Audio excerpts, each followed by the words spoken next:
प्रकट काय के लिए होता है? क्यों प्रकट होते हैं भगवान? परित्राणाय साधूनां विनाशाय च दुष्कृतां धर्म संस्थापनार्थाय संभवामि युगे युगे। इस संसार में भगवान प्रकट काय के लिए होते हैं? काय के लिए? जब जब होय धर्म की हानि बाढ़हि असुर अधम अभिमानी। जब जब धर्म की हानि होती है तब तब भगवान प्रकट होकर के धर्म को स्थापित करते हैं। जब जब हानि होती है प्रकट हो जाते हैं भगवान। अभी यशोदा माँ के यहाँ प्रकट भये हैं भगवान। कहाँ प्रकट भये? मथुरा में प्रकट भये, फिर मथुरा से गोकुल चले और गोकुल में उत्सव चल रहा है। नंद के आनंद भयो, सारे ब्रज में खूब हल्ला है।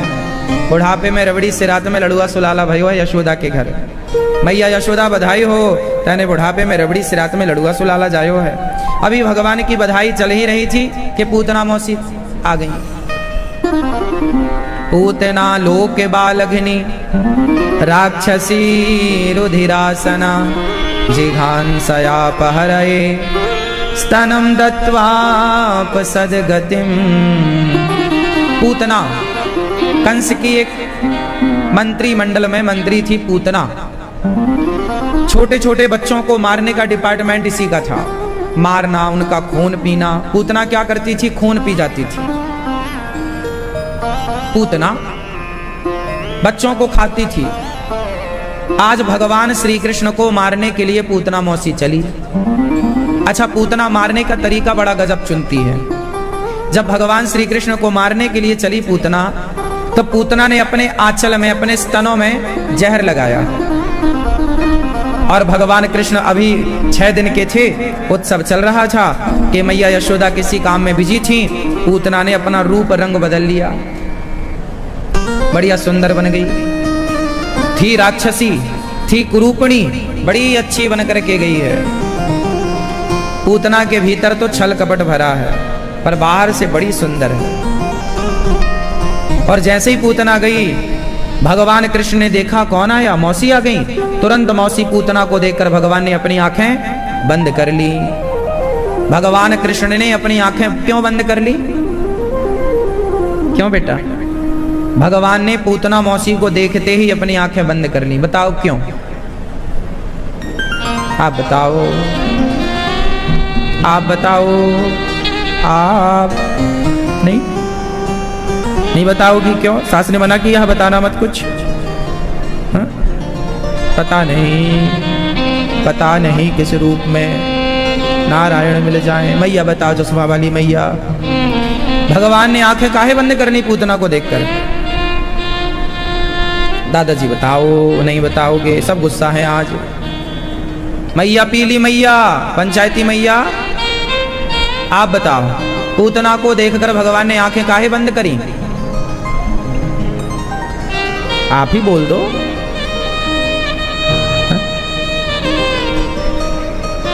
हाँ भैया बताएंगे हमारे। आपको कह रहे हैं आपके स्वामी जी।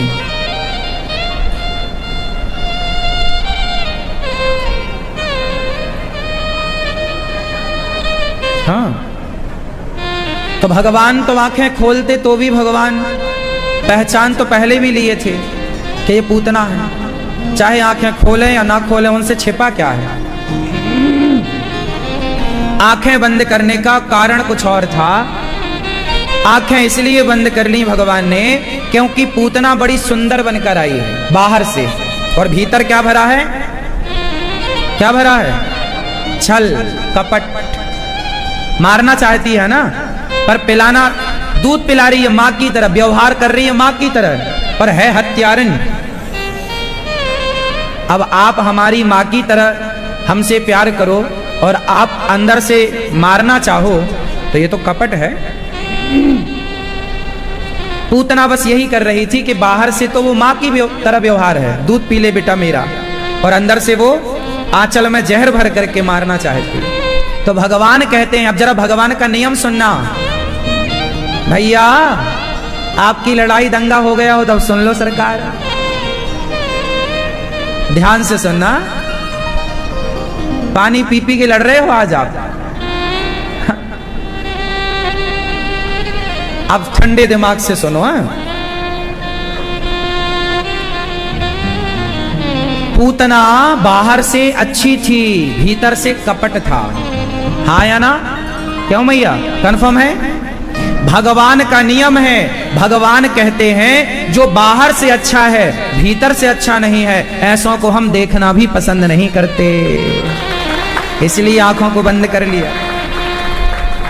भगवान उसे देखते हैं जो भीतर से अच्छा हो। बाहर तुम्हारी गंदगी लगी है तो कोई दिक्कत नहीं है, बाहर की गंदगी तो साफ भी हो सकती है, पर भीतर की गंदगी कौन साफ करेगा? बाहर से गंदा है कोई चलेगा, भीतर से गंदा है कोई नहीं चलेगा। बच्चे छोटे छोटे जो होते हैं ना, ये बाहर से गंदे होते हैं, भीतर से साफ होते हैं। और वही बच्चे जब बड़े हो जाते हैं तो बाहर से तो बिल्कुल साफ रहते हैं परफ्यूम वगैरह लगा के, पर भीतर पूरा फिर गंदगी भरी रहती है। छल कपट ईर्ष्या द्वेष निंदा ना जाने क्या क्या। और भगवान को कौन लोग पसंद हैं? कौन लोग पसंद हैं? निर्मल। भगवान कहते हैं निर्मल मन जन सो मोहि पावा, मोहि कपट छल छिद्र ना भावा। कौन लोग पसंद है? निर्मल। जब तक भगवान के सामने निर्मल होकर नहीं जाओगे तब तक भगवान दर्शन देंगे नहीं। भगवान के मिलने में देर है या आपके निर्मल बनने में देर है? उत्तर आप दो। भगवान के मिलने में देर है या आपके निर्मल बनने में देर है? भैया कहां देर है? हाँ, इतना निर्मल हो जाओ कि भगवान किसको मिलते हैं? निर्मल भाव वाले को। कैसा निर्मल?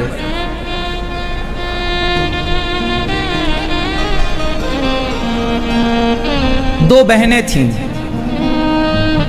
घटना इसी व्रजमंडल की। एक का नाम था मंगला, एक का नाम था सुमंगला। मंगला और सुमंगला दोनों सगी बहन थीं। दूर गांव से वृंदावन सब्जी बेचने आती थीं। क्या करने आती थीं? सब्जी बेचने। दोनों सब्जी बेचने आए और प्रेम पूर्वक वृंदावन में सब्जी बेचें और सब्जी बेच करके जाएं। एक दिन क्या हुआ कि उनकी सब्जी जल्दी बिक गई। तो एक जगह कथा हो रही थी, ऐसे ही जैसे यहां कथा हो रही है। तो उनका समय बचा हुआ था तो वो पीछे बैठ गई कथा में। चलो कथा सुनते हैं। अब कथा वो सुनने बैठी तो कथा में गुरुजी कह रहे थे कि यदि भगवान पर विश्वास हो तो भव सागर पार कर लोगे। गुरुजी कथा में कह रहे थे कि भगवान पर विश्वास हो तो भव सागर पार कर लोगे। अब मंगला सुमंगला दोनों कथा सुनती और पीछे बैठ के उन्होंने कहा, अरे बहन, गुरुजी कह रहे हैं कि भगवान पे भरोसा है तो भवसागर पार कर लेंगे। तो एक बात बता, हम यमुना जी रोज पार करते हैं तो केवट भैया को चवन्नी देते हैं, पैसे देते हैं, अपन लोग काहे पैसा खर्च करें? गुरुजी ने कहा है कि जब समुद्र पार कर सकते हैं तो यमुना काहे नहीं पार होगी। तो मंगला ने कहा, बहन, गुरुजी ने ये कहा है कि भगवान पर भरोसा जिसे है तो भगवान के भरोसे पार हो जाता है भव सागर को। मंगला सुमंगला बोली, अच्छा चलो हम भी करेंगे भरोसा। हे प्रभु, अब हम आपके भरोसे हैं। अब दोनों ने, बेचारी इतनी भोली थी कि वो ये भी नहीं जानती थी कि भरोसा क्या होता है, वो ये भी नहीं जानती थी कि भगवान क्या होते हैं। कभी सत्संग नहीं किया, आज पहली बार सत्संग किया और गुरु ने कहा कि भगवान के नाम पर इतना बल है कि भव सागर पार हो जाओगे। गुरुजी ने कहा जो राधे श्याम बोलेगा वो भवसागर पार हो जाएगा। तो मंगला सुमंगला बोली चलो अपन भी जपते हैं राधे श्याम राधे श्याम। यदि राधे श्याम बोलने से भवसागर पार हो सकते हैं तो यमुना जी क्यों नहीं। अब मंगला सुमंगला चली दोनों, और यमुना के किनारे पहुंचते ही वो यहां से रटती गई राधे श्याम राधे श्याम राधे श्याम। और भैया वो दोनों राधे श्याम जपती गई और यमुना जी के जल में पांव रखा, वो वचन पर विश्वास कर लिया। गुरु जी ने कहा है कि यदि विश्वास है तो डूबोगी नहीं। उन लोगों ने कहा राधे श्याम राधे श्याम राधे श्याम राधे श्याम राधे श्याम, और वो सच्ची यमुना पार कर गई चल करके दोनों बहन। और जब पार हो गई तो नाचने लग गई, लो भैया अपने पैसे बच गए। अब तो रोज सब्जी बेचने आवे और रोज वो राधे श्याम बोले तो इस पार, राधे श्याम बोले तो उस पार। बड़ा आनंद हो गया दोनों खूब।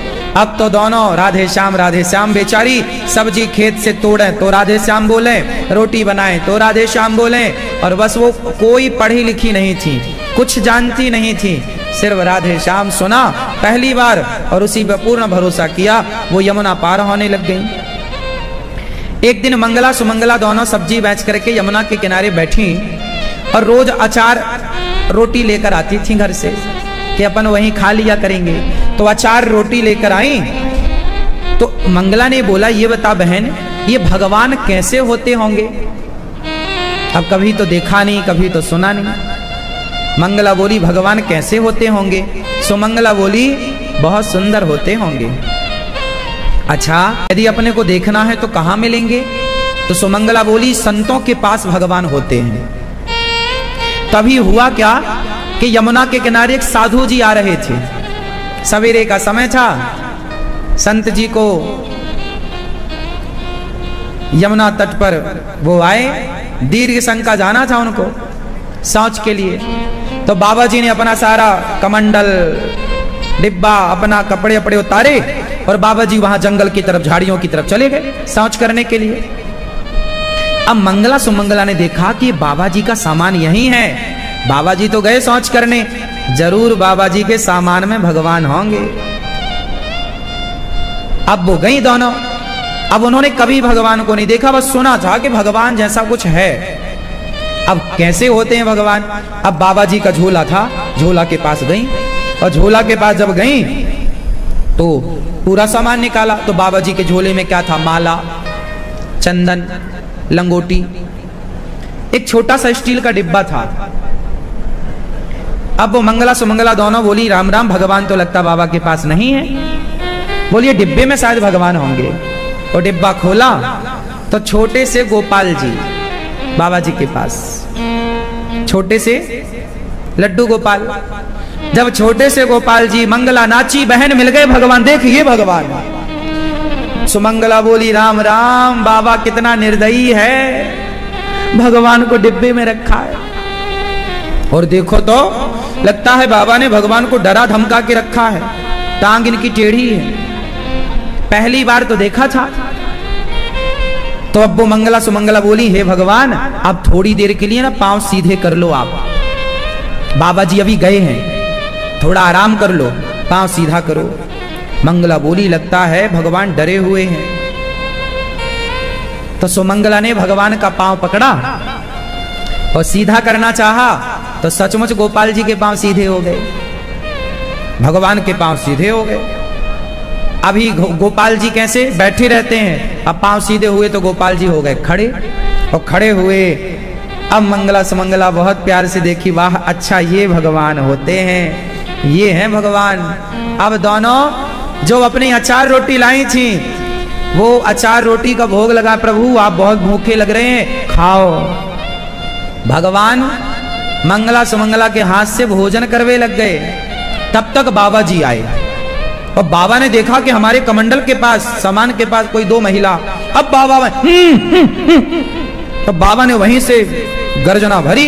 अब मंगला सुमंगला भागी, भागो भागो भागो, बाबा पकड़ेंगे बहुत मारेंगे। तो भगवान जी को वहीं छोड़ा के, बाबा जी के भगवान छोड़ के भागी। अब बाबा जी आए, नहा धो करके देखा सामान बिखरा पड़ा। सामान तो ठीक ठाक था, भगवान खड़े थे दोनों पांव से। साधु जी बोले, हे प्रभु, ये आपके पांव सीधे कैसे हो गए? अब तो डिब्बे में समा ही नहीं रहे हैं भगवान, बड़े हो गए ना। तब तक दूर से मंगला बोली, बाबा भगवान को इतने डरा धमका के काय को रखे? तेरे डरन के मारे वाने टांग टेढ़ी कर रखी थी, मैंने सीधी करी वाकी टांग। अब जब मंगला ने आवाज लगाई कि मैंने सीधी करी, तो बाबा जी बोले, हे भगवान, मैं सालों साल आपकी सेवा करता रहा, मेरे हाथ से तो कभी आपकी टांग सीधी ना भई, और ये ग्वारिन ने कौन सो जादू करो कि आपकी टांग सीधी है गई। अब तो साधु जी वो ग्वारिन के चरणों की धूल में लोटवे लग गए कि तुम कोई सामान्य भगत ना आए। अब वो बाबा बुलाए पर वो मंगला सुमंगला आए ही ना, डर के मारे भाग गई। बाबा अपना उस प्रेम में भीग के चले गए। अब दूसरे दिन फिर मंगला सुमंगला आई।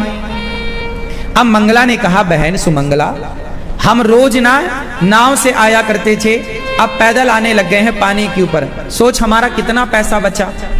उसने हिसाब लगाया कि अभी तक हमारा 1.25 रुपया बच चुका है किराया का। तो सुमंगला बोली, बहन एक काम क्यों ना करें, जिन गुरुजी की कृपा से हमारे पैसे बचे हैं उन गुरुजी को बुलाएं, दान दक्षिणा दें, उनकी सेवा करें। वो जो कथा सुना रहे थे गुरुजी, उनको बुलाओ। अब सुमंगला मंगला ढूंढने लग गई कि वो गुरुजी कहाँ हैं। अब वहां तो कथा पूरी हो चुकी थी, अब वहां वो गुरुजी मिले नहीं जहां वो पहली बार सत्संग सुनी थी। तो वो वहां से दूसरी जगह, तीसरी जगह, पूरे वृंदावन में ढूंढा तो पता चला कि वो फलाने गुरुजी का घर वहां है। अब वो गुरुजी के घर पहुंची, गुरुजी जाके देखा, हाँ हाँ यही गुरुजी। गुरुजी चरणों में गिर पड़ी दोनों। गुरुजी कल आप सुबह 10 बजे हमारे घर प्रसादी पाने आइएगा, हम निमंत्रण कर रहे हैं आपका। गुरुजी बोले, ठीक है कल आएंगे आपके घर। अब मंगला सुमंगला गुरुजी के लिए धोती, गमछा, कुर्ता सब सामान खरीदने लग गई, गुरुजी के लिए शॉपिंग करने लग गई। सवेरा सुबह हुआ, मंगला सुमंगला पूरी तैयारी, गाय के गोबर से घर को लीप कर गुरुजी के लिए फल फूल बढ़िया रख करके कुछ मेवा मिष्ठान भी बनाया होगा, और गुरुजी को लिवाने के लिए आई दोनों। चलो गुरुजी। मंगला रुक गई घर में कि मैं यहां घर की तैयारी करती हूं, और सुमंगला चली लिवाने। अब सुमंगला आई, गुरुजी चलो। गुरुजी चले चले चले चले घर से आए, यमुना जी पास आए तो गुरुजी ने देखा कि शायद हमारे लिए नाव की व्यवस्था हो, पर मंगला ने नाव की व्यवस्था तो करी नहीं।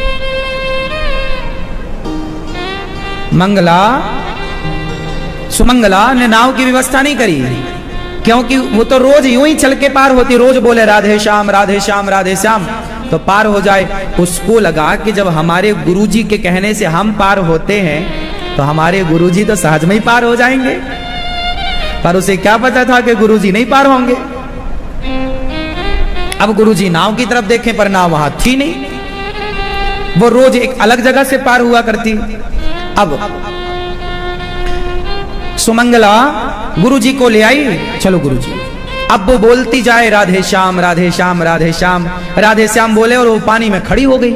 अब गुरुजी को लगा, हे भगवान ये पानी में कैसे खड़ी है, लगता है यहाँ पत्थर होगा, अच्छा बड़ी गरीब है, लगता है नाव का पैसा खर्च नहीं करना चाहती तो हमें पैदल पैदल ले जाना चाहती। पर गुरुजी को लगा वहां तो गहरा है, पर ये खड़ी तो है। तो गुरुजी ने जैसे तैसे अपना एक पांव आगे बढ़ाया तो ढूंढा पांव से एक पत्थर मिला, गुरुजी खड़े, हाँ हाँ पत्थर है। मंगला फिर आगे चली, सुमंगला आगे बढ़ी तो फिर गुरुजी ने पांव आगे बढ़ाया, वहां कोई पत्थर रहा होगा तो पत्थर पे गुरुजी खड़े। अब गुरुजी ने ज्यों तीसरा पांव बढ़ाया तो गुरुजी धड़ाम से यमुना जी में गिरे, और यहां तक पानी, छाती तक पानी में डूब गए। अब गुरुजी चिल्लाए, और गुरुजी संयोग से तैरना जानते नहीं थे, और जैसे ही वो धम्म से गिरे तो सुमंगला ने गुरुजी का हाथ पकड़ लिया और वो ले जाने लग गई। अब वो ले जाने लग गई, अब तो क्या हुआ, गुरुजी को लगा हे भगवान ये पानी में चल रही है। गुरुजी को लगा ये जरूर कोई चुड़ैल है,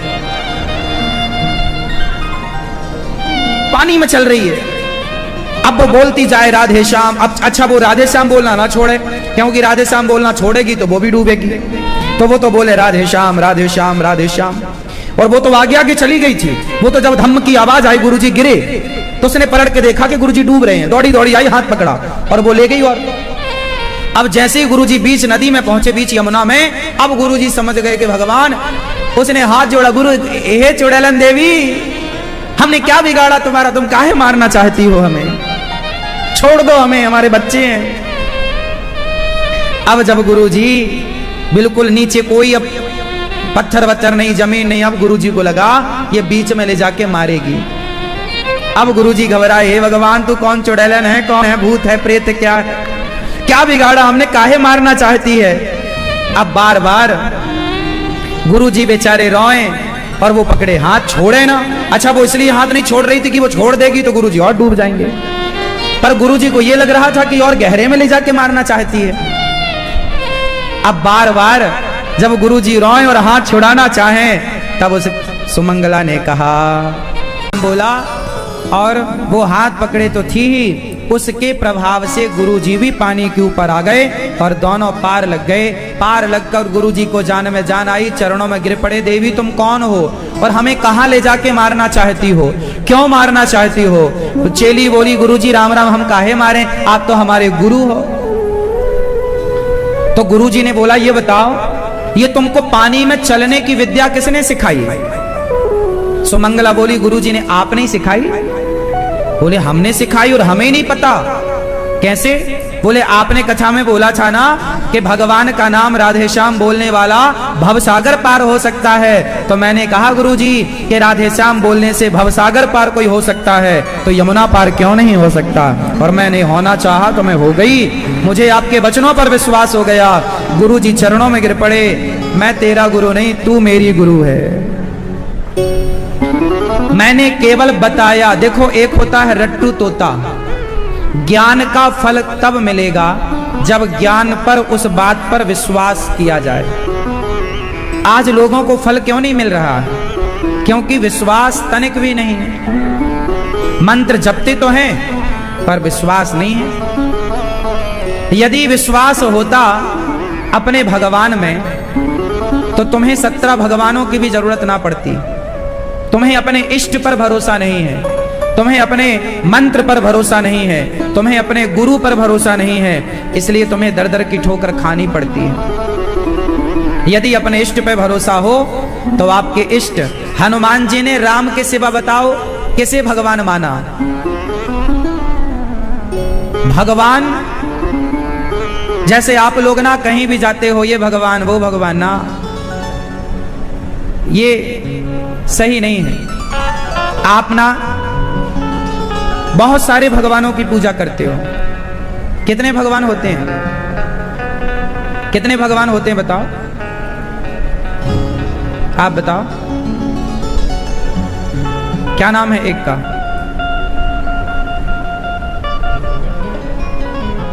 ये बात बता चुके हैं, फिर दोहराए देते हैं। भगवान एक होते हैं, पहले दिन ही ये बात हमने आपको बताई थी या दूसरे दिन। भगवान एक होते हैं, उनका रूप अनेक है। उनके एक भगवान, भगवान श्रीमन नारायण, वही राम है, वही कृष्ण है। तो आप अपने इष्ट पर विश्वास रखिए। हमारे इष्ट हैं भगवान श्रीमन नारायण, वही हमारे राम हैं, वही कृष्ण हैं। हमें जो कहना है हम अपने इष्ट से कहेंगे। जो दर्जा हमारे हृदय ने अपने इष्ट को दे रखा है, उस दृष्टि से हम किसी को देख नहीं सकते। जिस दृष्टि से आप अपने पति को देखती हो, क्या उस दृष्टि से क्या दूसरे पुरुष को देख सकती हो? जिस दृष्टि से आप अपने पत्नी को देखते हो, उस दृष्टि से किसी और स्त्री को देखोगे तो वो सही माना जाएगा? बोलो, धर्म के अकॉर्डिंग वो सही है कि गलत है? उत्तर दो, गलत है। उसी तरह अपने इष्ट के तरह किसी और को इष्ट की तरह मानना ये भी अपराध है। एक भगवान के सिवा अपने इष्ट, हमारे इष्ट भगवान श्रीमन नारायण है। नारायण में और राम और कृष्ण में कोई अंतर नहीं मानना चाहिए। जो राम है वही कृष्ण है, जो कृष्ण है वही नारायण है। एक दृष्टि से सबको नहीं देखा जा सकता। जिस दृष्टि से आप भाई को देखेंगे ना, उस दृष्टि से पिता को नहीं देखेंगे। जिस दृष्टि को से पिता को देखेंगे, उस दृष्टि से पति को नहीं देखेंगे। मतलब सबको देखने की दृष्टि अलग अलग है। हाँ या ना? एक ही है कि अलग अलग है भैया? जिस दृष्टि से माँ को देखते हो, क्या उसी दृष्टि से पत्नी को देखते हो? जिस दृष्टि से पत्नी को देखते हो, क्या उसी दृष्टि से बहन को देखते हो? नहीं। सबको देखने का दृष्टिकोण अलग अलग है। उसी तरह अपने इष्ट को देखने का दृष्टिकोण अलग रखो और अपने इष्ट के अतिरिक्त बाकी को देखने का दृष्टिकोण अलग रखो। वो अलग कैसे होगा वो मैं आपको समझाता हूं। जैसे मैं भगवान श्रीमन नारायण का दास हूं, राम का कृष्ण का दास हूं। मैं अपना इष्ट अपने कृष्ण को मानता हूं, अपने राम को अपना इष्ट मानता हूं। अब मैं शिव जी के मंदिर जाऊं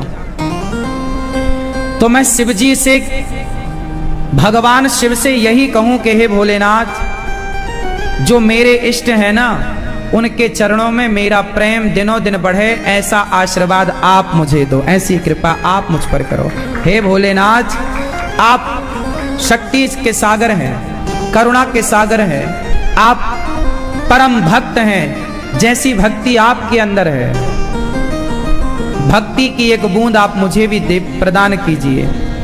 मेरे इष्ट के चरणों में मेरा प्रेम दिनों दिन बढ़े, ऐसा भगवान शिव के मंदिर जाकर शिव जी से अपने इष्ट के लिए मांगना चाहिए। जैसे माताएं किसी के भी मंदिर जाएंगी तो मांगेंगी अपने बेटे के लिए, मेरे बेटे को ये दे दो भगवान, मेरे बेटे को ये दे दो भगवान, मेरा बेटा सुखी रहे भगवान। कहीं जाएंगी पर मांगना एक के लिए है। उसी तरह गणेश जी के मंदिर जाओ तो अपने इष्ट के प्रति, तुलसीदास जी ने रामचरितमानस लिखी, बोलो हाँ या ना?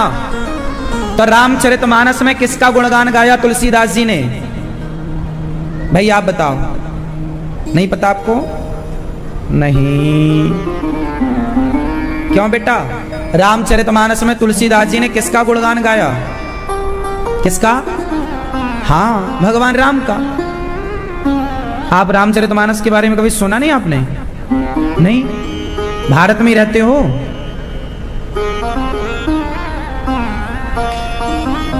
रामचरितमानस में किसके बारे में गाया तुलसीदास जी ने? राम जी के बारे में। तुलसीदास जी किसके भक्त हैं? जोर से, थोड़ा जोर लगाओ मेरी माँ। आप लोग धीरे धीरे बोलते हैं इसलिए हमारे भैया सुन नहीं पाए। थोड़ा जोर से बोलते तो सब सुनते। तुलसीदास जी किसके भक्त हैं? लेकिन जब रामचरितमानस लिखते हैं तुलसीदास जी, तो रामचरितमानस में तुलसीदास जी ने सबसे पहले प्रणाम किसको किया? बताओ जरा। सबसे पहला प्रणाम वर्णानाम अर्थ संघानाम रसानाम छंदसामपि मंगलानाम च कर्तारौ वंदे वाणी विनायकौ। गणेश जी की वंदना करी। अब जब तुलसीदास जी राम के भक्त हैं तो गणेश जी की वंदना क्यों करते हैं? गणेश जी की वंदना करके वो मांग क्या रहे? अरे गणेश जी की पूजा करना बुरा नहीं है, पर गणेश जी से तुलसीदास जी ने कहा, हे गणेश जी, मेरी वाणी में ऐसी शक्ति भर दो कि मेरी वाणी, हे गणेश जी, मेरे राम का ही गुणगान गाती रहे। हे गणेश जी ऐसे कृपा करो। गणेश से जी से मांगा क्या तुलसीदास जी ने? राम जी की भक्ति। ये होता है इष्ट के प्रति समर्पण। फिर देखो, भवानी शंकर वंदे। तुलसीदास जी ने सबसे पहले गणेश जी की वंदना करी, फिर शंकर जी की वंदना करी। अब जब तुलसीदास जी राम के भक्त हैं, तुलसीदास जी के इष्ट राम हैं, तो वो शंकर जी की वंदना क्यों कर रहे हैं? हाँ, क्योंकि शंकर जी राम के बहुत बड़े भक्त हैं। बिना शिव की कृपा से, बिना शिव की कृपा से राम की कृपा नहीं हो सकती। इसलिए राम की कृपा को पाने के लिए पहले शिव की कृपा पानी आवश्यक है। तो तुलसीदास जी ने भवानी शंकरौ वंदे श्रद्धा विश्वास रूपिणौ। हे भगवान शिव, माता पार्वती के सहित मैं आपके चरणों में नमस्कार करता हूं। हे प्रभु, आप ऐसी कृपा करो कि जैसे आपके बारे में कहा गया, सदा वसंतम हृदयारविंदे। शंकर जी के हृदय में सदा किसका वास है? सीताराम। तो तुलसीदास जी ने कहा कि जैसे आपके हृदय में सीताराम बसते हैं, ऐसे आप कृपा करो कि आपकी कृपा से मेरे हृदय में भी मेरे सीताराम बसने लग जाएं। देखो तुलसीदास जी ने शंकर जी से क्या चाहा। अब आप लोग समझ नहीं पाते ना, आप समझ नहीं पाते तो आप लोग क्या बोलते हैं, मैं तो राम का भगत हूं, मैं शिव जी के मंदिर क्यों जाऊं, मैं तो शिव जी का भगत हूं, राम के मंदिर क्यों जाऊं। अरे भैया, शिव के भगत हो ना तो राम के मंदिर जाकर कहो, हे राम जी हमें शिव जी के चरणों गुणग्राम पुण्यारण्य विहारिणौ वंदे विशुद्ध विज्ञानौ कवीश्वर कपीश्वरौ। तुलसीदास जी हनुमान जी की वंदना करते हैं, हनुमान जी से भी मांगते हैं कि जैसे आप राम के भक्त हैं, ऐसे कृपा करो तो मेरे अंदर भी कुछ राम की भक्ति का बीज अंकुरित हो, हे हनुमान जी। ऐसे तो बात समझ में आ गई। भगवान कितने हैं? इष्ट कितने हैं? इष्ट एक। आप कोई राम को अपना इष्ट मानता है तो कोई कृष्ण को। और सुनो, जो राम को इष्ट मानता है तो जो राम को अपना इष्ट मानता है तो राम से कृष्ण अलग नहीं है, और जो कृष्ण को इष्ट मानता है तो कृष्ण से राम अलग नहीं है, और जो राम कृष्ण को इष्ट मानता है उनसे विष्णु और नारायण अलग नहीं है, जो राम को इष्ट मानता है उनसे नरसिंह भगवान अलग नहीं है, जो नरसिंह को इष्ट मानता है उनसे राम और कृष्ण अलग नहीं है, और जो शंकर जी को इष्ट मानता है, आप भगवान विष्णु को राम कृष्ण को इष्ट मानते हैं तो शंकर जी के मंदिर जाके कहो कि हे भोलेनाथ हमें हमारे इष्ट के चरणों में प्रेम दीजिए। आप शिव जी को अपना इष्ट मानते हो तो राम कृष्ण के मंदिर जाके शिव जी का प्रेम मांगिए। आप दुर्गा को अपना इष्ट मानते हो तो आप भगवान के मंदिर जाके मां भगवती का प्रेम मांगिए। आप गणेश जी को इष्ट मानते हो तो आप मंदिरों में जाके अपने इष्ट का प्रेम मांगिए। आप सूर्य भगवान को अपना इष्ट मानते हो, आप 5 लोगों को ही अपना इष्ट मान सकते हो, छठवें को नहीं। कितने लोगों को आप अपना इष्ट मान सकते हो? उत्तर दो। 5। 5 ही हमारे इष्ट हो। 5 में भी 5 में 1। 5 लोग खड़े हैं और आपको विवाह करना है तो 5 में से 1 से ही ना विवाह करोगे, 5 से तो नहीं होगा। तो आप 5 की उपासना कर सकते हैं। 5 में कौन कौन, जरा गिन लो, आप काम आएगा। पहले भगवान विष्णु, जिन्हें आप चाहे नारायण कहो, राम कहो, कृष्ण कहो, चाहे जगन्नाथ जी कहो, द्वारिकाधीश जी कहो, बद्रीनाथ जी कहो। तो पहले भगवान श्रीमन नारायण विष्णु। दूसरा, अभी पूछूंगा मैं आप सबसे, आप चाहे सुनो मत सुनो, पूछेंगे तो बताना। पहले हमारे भगवान श्रीमन नारायण, दूसरे भगवान शिव। या तो आप भगवान नारायण को अपना इष्ट मान लें या तो भगवान शिव को। शिव को बोला तो हनुमान जी भी आ गए, शिव का ही अवतार हनुमान जी। शिव मतलब 12 ज्योतिर्लिंग, शिव शंकर। तीसरा सूर्य भगवान, चौथे गणेश जी और 5वीं दुर्गा मैया। दुर्गा कह दिया तो जितनी शक्ति पीठें हैं, जितनी, चाहे दुर्गा में चाहे काली माँ हो, शारदा माँ हो, कामाख्या माँ हो, ज्वाला माँ हो, केला माँ हो, जितनी भारत की देवियां हैं, जो आपके इष्ट देवियां हैं, सब कुछ इस 5 में आ गई। तो ये 5 में ही आपके इष्ट होने चाहिए, छठवा कोई इष्ट नहीं हो सकता।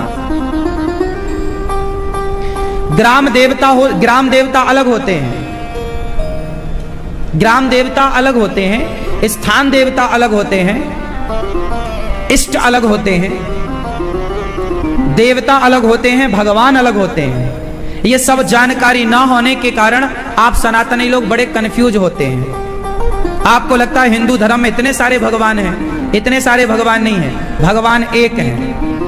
जैसे हाथ एक है लेकिन एक हाथ में उंगलियां 5 हैं, उसी तरह ईश्वर एक है, उस एक परमात्मा के 5 स्वरूप हैं, जिसे पंचदेव कहते हैं, जो मैंने अभी नाम बताए। इन 5 में किसी एक को जिनसे आपका प्रेम हो, आप उन्हें अपना इष्ट कह सकते हैं। इष्ट कौन देता है? अच्छा, यहां एक बात और बता दूं, इष्ट अपने मन से नहीं बनाया जाता। आप सोचो कि मैं राम को अपना इष्ट मान लूं, मैं शंकर जी को अपना इष्ट मान लूं, मैं दुर्गा जी को अपना इष्ट मान, ना, मन से नहीं होता। फिर इष्ट कौन देता है? इष्ट जो होते हैं, देखो, एक तो होते हैं आपके कुल देवता। ये जो कुल देवता होते हैं ना, ये आपके बाप दादों से प्राप्त होते हैं कुल देवता, वो परंपरागत चलते हैं। फिर होती हैं कुल देवियां, वो कुल देवियां भी बाप दादों से चली आती हैं। जो बाप दादों की कुल देवियां हैं वही आपकी माननी पड़ेंगी, जो आपके बाप दादों के कुल देवता हैं वही आपके कहलाएंगे। तो कुल देवता कुल देवियां तो परंपरागत चलती हैं, पर इष्ट कैसे होते हैं? कौन देता है इष्ट? कुल देवता तो पिता देता है, माता पिता ने बताया कि बेटा तुम्हारे कुल देवता ये हैं, हमारे बाद तुम इनकी पूजा करना। तो आप लोगों के कुल देवताओं की पूजा कैसी होती है? साल में एक बार होती है ना, आप लोग देसी घी की पूड़ियां बनाते हैं, गुड़ और नारियल का प्रसाद चढ़ाते हैं और फिर वो प्रसाद वहां परिवार के लोग पाते हैं। ऐसे हमारे यहाँ की परंपरा है, आपके यहाँ की कुछ भिन्न हो सकती है। आपके यहाँ कुल देवताओं की पूजा होती है साल में एक बार कि 4 बार? साल में एक कुल देवताओं की पूजा, साल में पूजा तो हमेशा हो सकती है, पर जो बड़ी पूजा विशेष होती है वो कुल देवताओं की साल में एक बार होती है। कुल देवियों की पूजा भी एक बार। उस देवी की पूजा में हम लोग सवा का प्रसाद चढ़ता है। सवाया क्या चढ़ता है? सवाया प्रसाद चढ़ता है। 1.25 किलो, सवा रहेगा, 5.25 किलो, 10 किलो, 20 किलो, 1.25 किलो, है ना, ऐसा। फिर वो प्रसाद परिवार के लोग ही पाते हैं, दूसरा कोई नहीं पाता, जो कुल देवताओं का प्रसाद होता। आप लोगों के यहाँ ऐसी मान्यता परंपरा है या नहीं? किस किस के यहाँ कुल देवताओं वाली परंपरा है? आपके यहाँ भी देसी घी की पूड़ी का भोग लगता होगा? नहीं लगता? काय का लगता है? आपके कुल देवता हैं, काय का भोग लगता है उनको? हैं? करते नहीं है? काहे नहीं करते? अरे श्राद्ध तो पितरों का होता है साहब, श्राद्ध अलग विषय। श्राद्ध तुम्हारे पितरों का है, माता पिता परदादा परदादी श्राद्ध होता है। कुल देवता अलग होते हैं, कुल परंपरा। हमारे कुल देवता श्री बाबा साहब भगवान राम हैं। हमारे कुल देवता बाबा साहब भगवान श्री राम। बाबा साहब मतलब जब भगवान राम दुल्हा बन के जा रहे थे ब्याह करने, तो हमारा शांडिल्य गोत्र है। हमारा दास अनिरुद्ध का गोत्र क्या है? शांडिल्य। आपका गोत्र क्या है? हाँ, शांडिल्य गोत्र हमारा है। तो जब राम जी दुल्हा बनकर गए तो राम के उस दुल्हा वाली छवि को कुछ लोगों ने देखा, हमारे पूर्वजों ने देखा, शांडिल्य गोत्र वालों ने देखा, और राम की वो दुल्हा वाली छवि अपने चित्त में बसा ली, और उस छवि को ही, अपने राम को ही, उस छवि को कुल देवता मानकर राम की पूजा ही करने स्टार्ट कर दी। वही हमारे कुल देवता हैं। हमारे कुल देवता बाबा साहब मतलब श्री राम, जो साल में एक बार हम लोग पूजा करते हैं। आपके कुल देवता अलग हो सकते हैं सबके। हम आप में से बहुत लोगों के कुल देवता बाबा साहब हो सकते हैं। जो हमारे शांडिल्य गोत्र वाले हैं, उन सबका पूरे भारत में वो कहीं भी होंगे तो उनके कुल देवता बाबा साहब ही होंगे। गोत्र पासवर्ड है, इसलिए कुछ भूलो भैया, गोत्र ना भूलना। आपका गोत्र क्या है? हाँ, वंशल। आप अपना गोत्र, आपके गोत्र के ऋषि कौन है, ये याद रखिएगा। और ये गोत्र परंपरा अपने बच्चों को जरूर बताइएगा। अपने देखो, तुम लोग ना अपने बच्चों को क्या देते हो? बेटा संपत्ति ले जा, बेटा ये सोना चांदी बांट ले। अरे ये भी तो बताओ कि बेटा ये तुम्हारे कुल देवता हैं, इनकी पूजा करना। बेटा पूजा ऐसे करना है इनकी, साल में एक बार ही तो करना होता है। चलो, तो कुल देवता जो होते हैं वो अलग होते हैं, जो पितर होते हैं वो अलग होते हैं, और जो इष्ट होते हैं वो अलग। अब इष्ट कौन है? अब मैं बता दूं इष्ट कैसे दिए जाते हैं और लिए जाते हैं। इष्ट कौन देता है? इष्ट देते हैं गुरु। इष्ट कौन देते हैं? गुरु। गुरु क्यों बनाते हैं? जब तक गुरु जी नहीं बनाओगे तब तक आपके कोई इष्ट नहीं होंगे। आप मान लो कि कृष्ण मेरे इष्ट हैं, तो मान लेने से नहीं होगा। क्यों मान लेने से नहीं होगा? छोटी लड़की होती है ना, वो खेल खेल में माँ को मांग भरते देखती है ना, तो मांग उसकी वो भी भर लेती है मांग, मैं भी सजूंगी माँ की तरह। वो भी लिपस्टिक लगा लेती है पूरे गालों में, छोटी गुड़िया, और वो भी मांग मांग भर लेती है। उसको लगता है माँ भरी है ना, मैं भी भरूंगी। क्यों? छोटी छोटी बच्चियां मांग भर लेती हैं कि नहीं, माँ को देख देख के? हाँ या ना? अब बताओ, उस भरी हुई मांग का कोई अर्थ है? क्या कोई ये कहेगा कि इसकी शादी हो गई? कोई नहीं कहेगा। वो तो खेल खेल में बच्चे भर लेते हैं। मांग कौन देता है? सिंदूर कौन देता है? पति।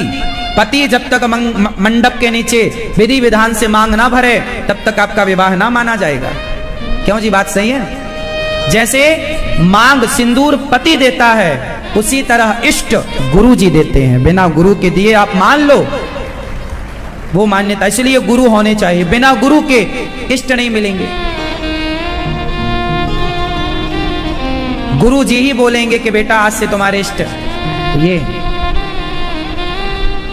गुरु जी गुरु मंत्र देते हैं, और जिनका मंत्र है, मतलब जो मंत्र है, जैसे मंत्र आपका मंत्र बोला नहीं जाता, इसलिए मैं बोलने में संकोच करता हूं, आप समझ लीजिएगा। जो मंत्र है वही आपके इष्ट हैं। मंत्र यदि राम का मिला है तो आपके इष्ट राम है। मंत्र कृष्ण का मिला है तो आपके इष्ट कृष्ण है। मंत्र शिव जी का मिला है तो आपके इष्ट शिव जी हैं। मंत्र डिसाइड करेगा कि आपके इष्ट कौन होंगे।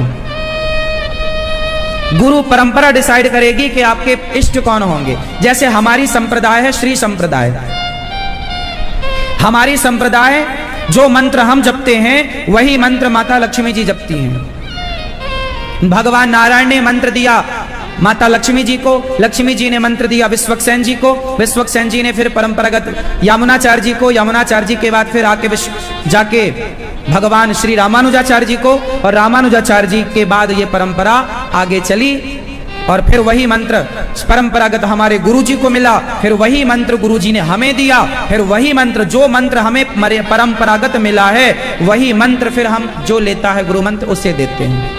तो वो परंपरागत मंत्र हुआ, और परंपरागत वही ज्ञान है, परंपरागत वही परंपराएं हैं। परंपराएं होती हैं, गुरुओं की भी परंपरा होती है।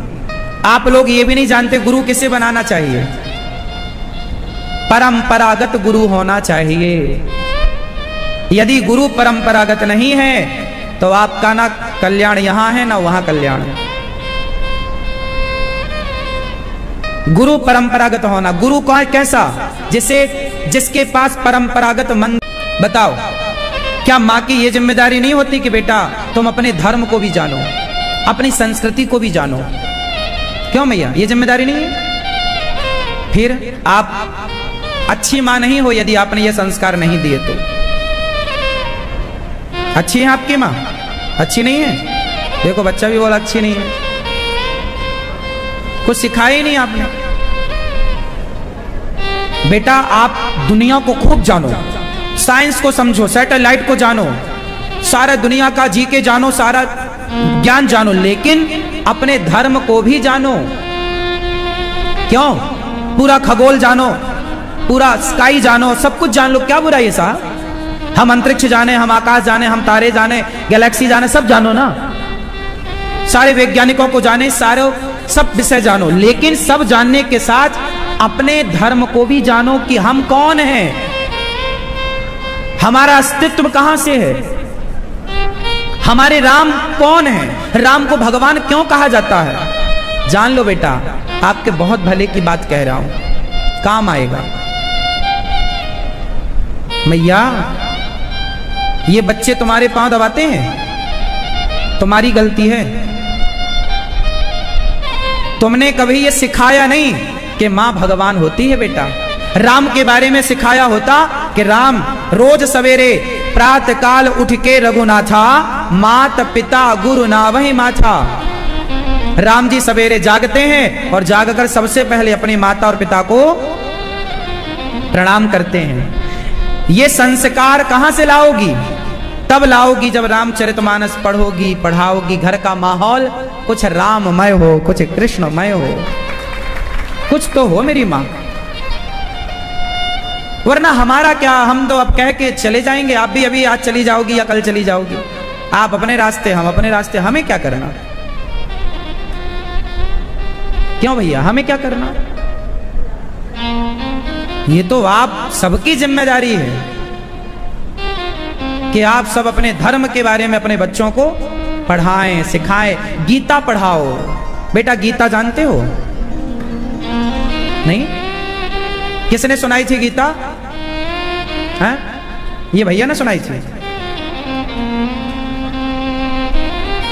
आप जानते हैं गीता किसने सुनाई थी? किसने, किसको सुनाई थी? ठीक है, कहां सुनाई थी? हाँ हाँ हाँ, जगह प्लेस क्या था, जगह क्या थी? हाँ आपने ठीक बोला, बोलो, गलत बोल रही हो आप बोलो। हाँ कुरुक्षेत्र। कहां सुनाई वो प्लेस, जगह पूछ रहे हैं हम, कहां सुनाई? कुरुक्षेत्र में। महाभारत के भीष्म पर्व से ये सब हमें ज्ञान प्राप्त होता है।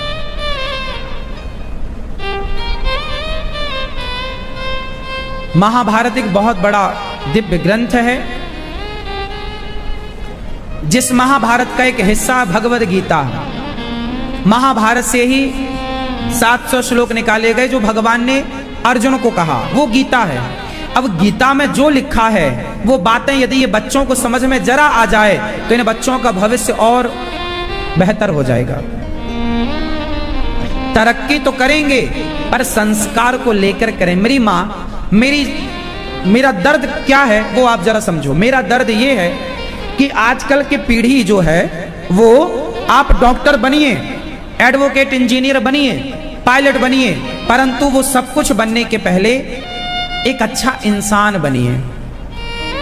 यदि एक डॉक्टर अच्छा इंसान, एक अच्छा डॉक्टर होने के पहले यदि वो एक अच्छा इंसान है, एक इंजीनियर होने के पहले वो एक पहले अच्छा इंसान है, एक एडवोकेट होने के पहले एक वो अच्छा इंसान, यदि एक अच्छा इंसान जो सत्यनिष्ठ है, धर्म को जानता है।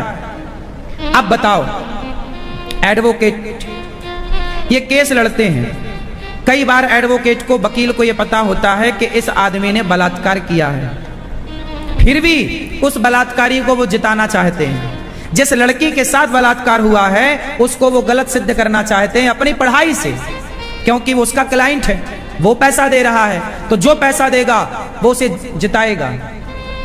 अब वो जिता भी देता है, जिता भी देता है। आप बहुत पढ़े लिखे एडवोकेट हो सकते हैं साहब, आपने बलात्कार करने वाले को बाइज्जत बरी करा दिया, जिता दिया, और जिस लड़की के साथ बलात्कार किया हुआ उसको गुनहगार साबित कर दिया। हो सकता है आपकी पढ़ाई से आप ऐसा कर लें, लेकिन ये आपके एक अच्छे इंसानियत का परिचय नहीं। यदि उस माँ ने एडवोकेट बनाने के पहले उस माँ ने अपने बेटे को एक अच्छा इंसान बनाया होता, एक धर्म का ज्ञान दिया होता, और फिर वो एक अच्छा बनता वकील, एडवोकेट, तो वो कभी गलत को ना जिताता, वो सदा सत्य का साथ देता, सत्य को जिताता, सत्य को। देखो पैसा कमाना है साहब, पर गलत को जिताकर पैसा कमाए कि सही को जिताकर कमाए। यदि माँ ने एक अच्छा इंसान बनाया होता, संस्कार दिया होता, तो कुछ डॉक्टर मुर्दों को क्यों भर्ती करते अपने हॉस्पिटल में? क्या ऐसा आप नहीं सुनते? कुछ डॉक्टर ऐसे होते हैं पैसे के लोभ से मुर्दे को ही भर्ती कर लेते हैं, हाँ या ना? किडनियां बेच देते हैं, हाँ या ना? क्योंकि वो एक अच्छा डॉक्टर हो सकता है, एक अच्छा इंसान नहीं हो सकता। एक अच्छा इंसान होगा ना मेरी माँ, तो वो एक अच्छा डॉक्टर भी होगा और ईमानदारी से राष्ट्र की सेवा करेगा। तो आप बताओ, आपको एक अच्छा डॉक्टर चाहिए, एक अच्छा इंजीनियर चाहिए, या उसके पहले एक अच्छा इंसान चाहिए? पहले अच्छा इंसान बनाओ, अपने बच्चों को संस्कारवान बनाओ, दयावान बनाओ, धर्मवान बनाओ, फिर जो मर्जी करे डॉक्टर, इंजीनियर, पायलट सब बनाओ, सारे रास्ते खुले हैं, बुराई क्या है? तो शंकर जी के मंदिर जाओ तो इष्ट के चरणों में प्रार्थना करो। तो तुलसीदास जी ने सबको नमन किया, सबको वंदन किया और अपने इष्ट के प्रति समर्पण भाव रखा। तो आप 5 लोगों को अपना इष्ट मान सकते हैं, 5 की उपासना कर सकते हैं। आजकल कुछ लोग ना मनमाने भगवान, जो मन में आया आप उसी को भगवान कह देते हैं। सब भगवान नहीं हो सकते, ठीक है। सबको प्रणाम करो गुरु के रूप में। भगवान तो भगवान, बोलिए कृष्ण कन्हैया लाल की। अब आप में से किस किस को ये पता लगा कि गुरु मंत्र क्यों लिया जाता है? बिना गुरु मंत्र के इष्ट नहीं होते, जैसे बिना विवाह के पति नहीं होता। अब कोई स्त्री कहे कि हम इस आदमी के साथ रहते हैं, विवाह करने की क्या जरूरत है तो पति। आप रहो पति पत्नी की तरह, आप बच्चे भी पैदा कर लो, पर आप विवाह ना करो तो समाज आपके संबंध को स्वीकार नहीं करेगी। क्यों जी स्वीकार करेगी? बिना विवाह के कोई स्त्री पुरुष रहे और बच्चे पैदा करें तो क्या उस संबंध को समाज स्वीकार करेगी? बिना विवाह के जैसे आपके संबंध स्वीकार नहीं होते, ऐसे बिना मंत्र के, बिना गुरु के भक्त और भगवान के संबंध भी स्वीकार नहीं होते। इसलिए गुरु है, और ये कोई आज से नहीं है, कोई मैं बोल रहा हूं ऐसा नहीं है। राम ने भी गुरु बनाए, श्री कृष्ण ने भी गुरु बनाए, बड़े बड़े संतों ने, बड़े बड़े ऋषियों ने गुरु परंपरा को फॉलो किया, क्योंकि बिना गुरु के वो चले गई नहीं परंपरा। इसलिए अपना गुरूर छोड़िए और किसी अच्छे गुरु की शरण में जाके अपना मार्गदर्शन लीजिए। ध्रुव जैसे लोगों को गुरु बनाना पड़ा। ध्रुव के गुरु कौन? श्री नारद जी। प्रहलाद जी के गुरु कौन? श्री नारद जी। प्रिय भक्तों, भगवान पूतना मौसी आई और आंखें क्यों बंद कर ली भगवान ने? क्योंकि पूतना के मन में कपट था। और भगवान मिलते कैसे हैं? वो मंगला सुमंगला बेचारी नदी पार हो गई। क्यों? गुरुजी ने कहा तू चुड़ैल है क्या? ना गुरुजी, मैं तो आपकी चेली हूं। कहां मंत्र लिया? बोले आप नहीं बोला, राधे श्याम बोलोगे पार लग जाओगे। गुरुजी ने कहा कि तू राधे श्याम बोल के पार लग गई और मैं बुलवाने वाला डूब गया, क्योंकि तुझे विश्वास हो गया तेरा हृदय निष्कपट है, मेरा हृदय तेरे तरफ पवित्र नहीं है, इसलिए मैं डूब गया।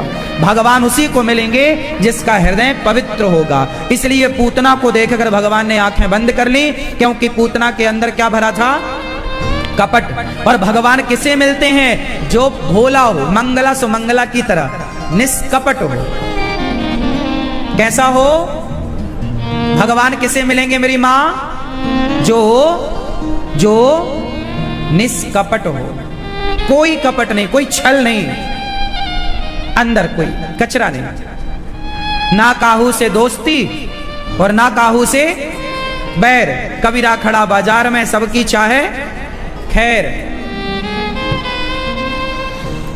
भगवान ने कृपा की, पूतना पर कृपा की। पूतना का दूध पिया, दूध पीकर फिनिश किया, जहर पिया, पूतना के प्राणों को पी गई। पूतना चिल्लाई बालक छोड़ दो। भगवान बोले मौसी जी हम जल्दी से पकड़ते नहीं हैं, और पकड़ लें तो फिर कभी छोड़ते नहीं हैं। पूतना का उद्धार हुआ। शगडासुर आया, शगडासुर को मारा, तृणावर्त को मारा। अब शंकर जी आए भगवान का दर्शन करने, और भगवान कहने लगे, भक्त कहने लगे, हे श्यामैया, क्या नाम है कन्हैया का? कृष्ण। और कन्हैया के भैया का नाम क्या है? राम, बलराम। अच्छा, कृष्ण का मतलब क्या हुआ? हा? क्या हुआ दादाजी? राम का मतलब क्या हुआ?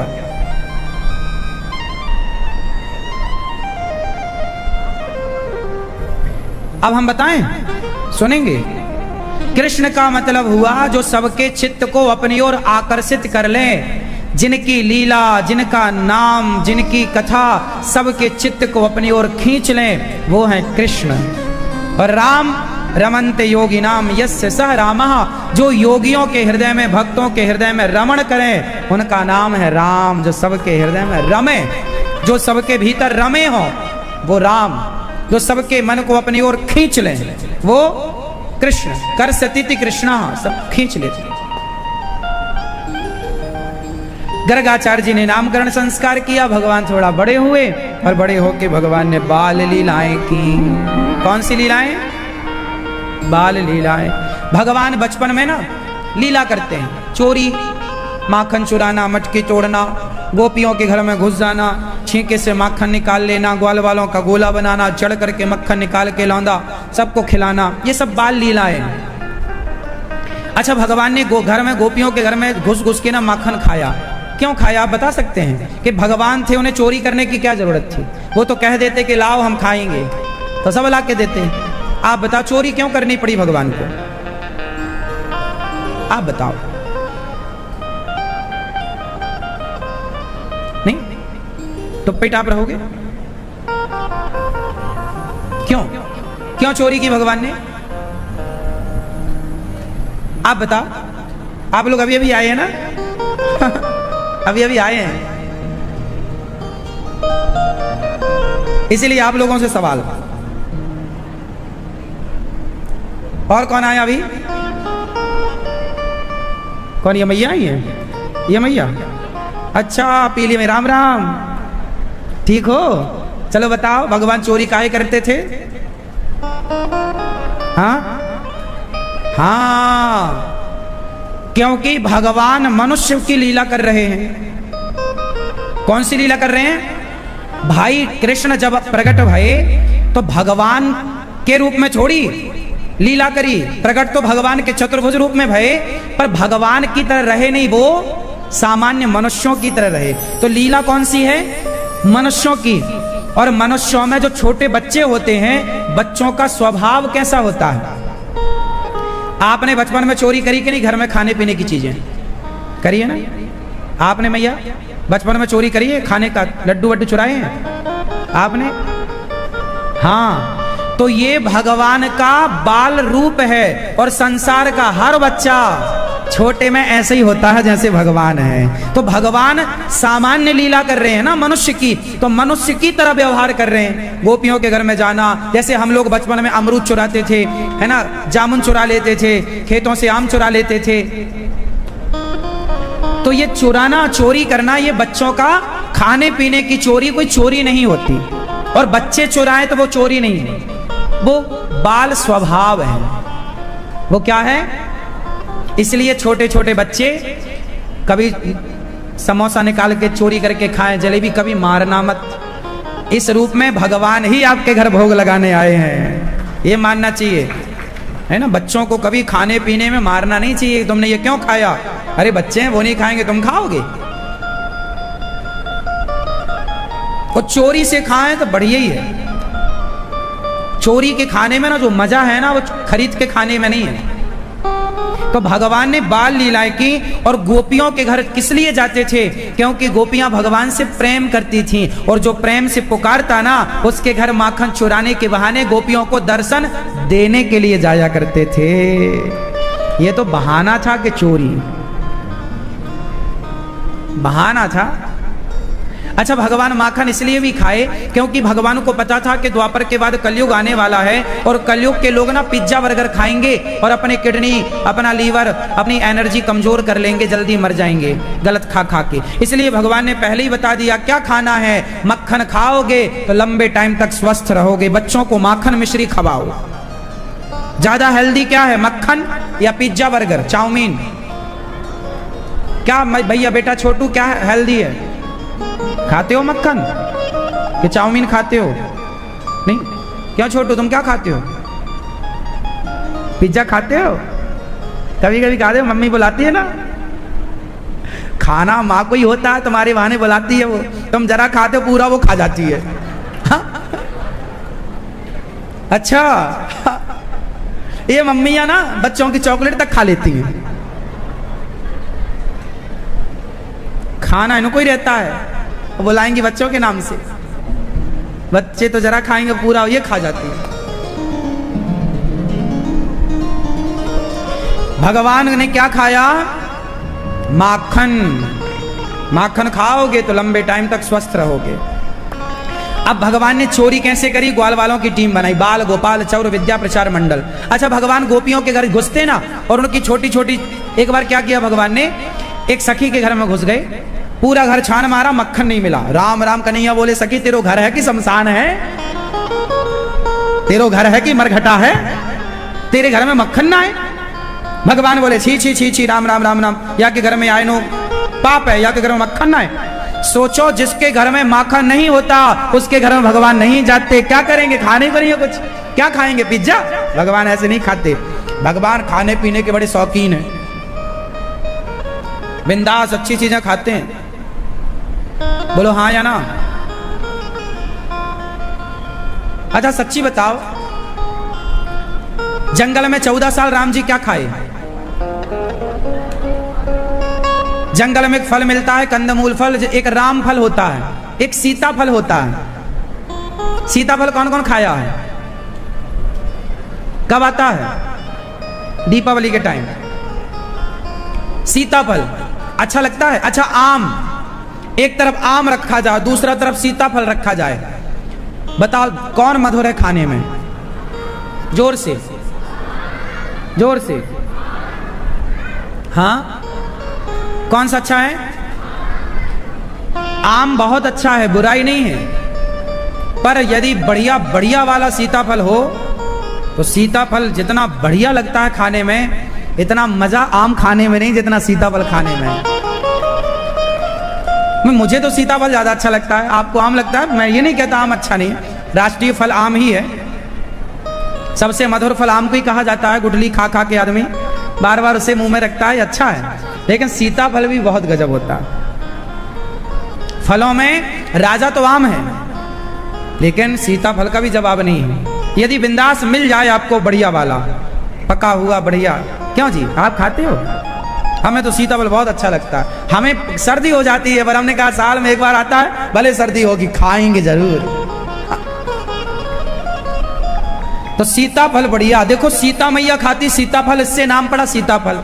राम जी, अच्छा सीताफल जैसा ही फल होता है राम फल, डिक्टो, वो पीला होता है। सीताफल का रंग आप जानते हैं, पर राम फल जो होता है वो पीला पकने के बाद होता है। अंदर का सिस्टम सेम सीताफल जैसा होता है, उसमें भी बीज होता है, दाना, और वैसे ही लंबा लंबा वो सुंदर मधुर मिठास भरा फल होता है। समझ में आना?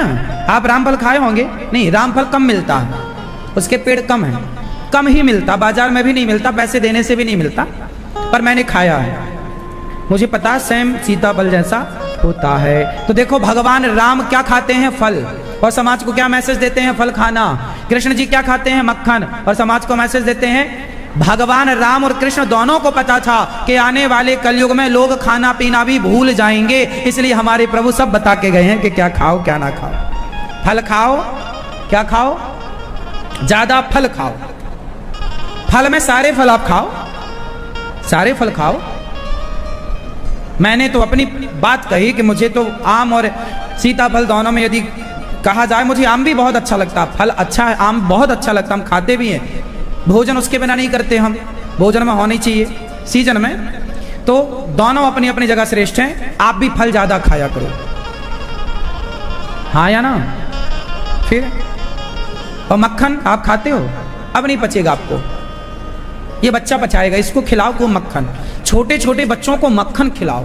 यदि अच्छा मक्खन खाएंगे, दूध पिएंगे, घी पिएंगे, तो इनका बुढ़ापे तक ना तो आंखों में चश्मा लगना, ना तो बालों की दिक्कत, ना तो फला फला फला कोई दिक्कत नहीं। स्ट्रांग कैसे होगा? आप लोग जैसा खान पान होगा वैसे ही तो स्वास्थ्य होगा। हमारा शरीर एक मशीन है, गाड़ी में जितना बढ़िया डीजल डालोगे इंजन उतना बढ़िया होगा। जितना मिलावट का डीजल डालोगे, आप एक डीजल में जरा मिट्टी का तेल मिलाओ, कैरोसिन मिलाओ, इंजन बैठेगा कि नहीं? क्यों भैया? यदि गाड़ी के इंजन में मिलावटी डीजल डाल दो तो उसका इंजन बैठ जाता है। तो आपके खाने पानी पीने में मिलावट है, तो आपके शरीर का किडनी लीवर ही तो इंजन है। आपका इंजन क्या है? आपका पेट, आपका किडनी, आपका लीवर, आपका ये इंजन है। ये बैठा तो फिर नहीं बनता। और ये बैठता कैसे है? गलत खान पान से। क्यों भैया? आपका सही खान पान है कि गलत है? उत्तर दो। आपका वजन बता रहा कि गलत खान पान है, हाँ या ना? पहले खाते थे ना? हाँ। सही खान पान होगा तो आदमी, या लिख लो मेरी बात, सही खान पान होगा तो आदमी बीमार ही नहीं पड़ेगा। सर्दी जुकाम अलग विषय है, सर्दी जुकाम होना कोई बीमारी नहीं है, तो मौसम का बदलाव है। समझ में आ रही है भैया? यदि खान पान आपका बेहतर है, आप बीमार नहीं पड़ोगे। बीमार पड़े हो इसका मतलब आपका खान पान गलत हुआ है इसलिए बीमार पड़े हो। हाँ या ना? हमारे भगवान माखन चुरा चुरा के खाए। गोपियों के एक बार क्या हुआ, एक सखी के घर घुसे, मक्खन तो था नहीं, वो सखी की छोरी सो रही थी। तो भगवान ने क्या किया, जो सखी सो रही थी ना छोरी, उसकी चुटिया लटक रही थी, वो खटिया पे सो रही थी। तो भगवान ने क्या किया, वाकी चुटिया खटिया के पटिया से बांध दी और वाक के कान में जाके बोल दियो हौवा। और जैसे ही हौवा बोला, बिटिया छोटी छोटी छोरी थी, छोटी सी, वाकू लगा के हौवा आए गए घर में। जैसे ही वो भागी तो वाकी चुटिया पटिया में कसी, उसने जोर लगाया तो आधे बाल वाक के पटिया में रह गए, आधे सिर पे रह गए, गंजी है गई। और कन्हैया ऐसे ऐसे करके भागे, ले सकी मोकू माका ना देगी, देख तेरी छोरी को मैंने गंजी कर दी हो। अब मैया छोरी को लेके पहुंची, अरे यशोदा, ओ यशोदा, यहाँ का है गो मैया, काय गला फाड़ रही है, देख तेरे लाला ने कहा कि हमारी छोरी को गंजी कर दी हो। मैया यशोदा बोली, मेरो छोरा काय को गंजी करेगो, अरे सखी तू ना जाने, याने वाक के कान में जाके बोल दी हुआ, और याने पटिया से खटिया की चुटिया से, याने वाक की चुटिया खटिया के पटिया से बांधी और कान में जाके बोल दी हुआ, बिटिया भागी, गंजी है गई, जोर लगाया, बाल रह गए। अब मैया तू बता, मेरी छोरी से ब्याह कौन करेगो? कन्हैया इशारे से बोल रहे, काय को चिंता कर रही है, मैं बैठा हूं ना सबका खसम। तो काय को चिंता कर रही है सखी, तेरी छोरी से मैं ब्याह करूंगा। गोपियां शिकायत करने आती, एक सारी सखियां शिकायत, अरे मैया तेरे लाला ने आज हमारे बछड़ों को खूंटे से खोल दिया। वत्सान वत्सान मुंचन क्वचित समय क्रौ से संजात हासा स्तेयम स्वादवत्यथ दधिपया कल्पितैस्तेयो गई। मैया तेरे लाला ने आज सारे बछड़ों को खूंटे से खोल दिया, सारे बछड़ों ने सारा दूध पी लिया। मैया बोली, इतनी सी बात की शिकायत करवे आई हो, जाओ अपने घर। लाला ने बछड़ा खोल दिया तो तुम जाके गैया दो क्यों नहीं लेती हो?